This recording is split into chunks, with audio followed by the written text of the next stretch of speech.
La coordinadora naix amb l'objectiu d'aglutinar a tots els col·lectius afectats per abús de temporalitat.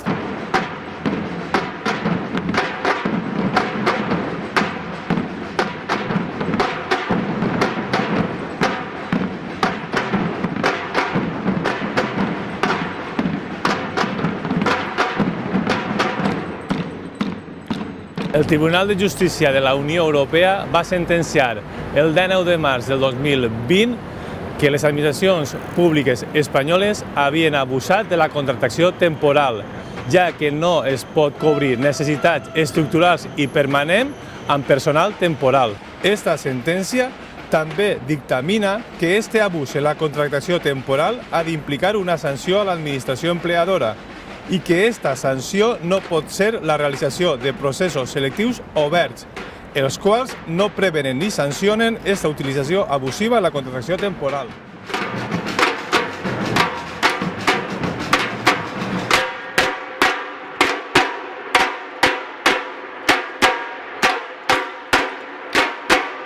Reclamem la conversió dels contractes temporals en abús de temporalitat en contractes indefinits com a mecanisme de sanció a les administracions incomplidores.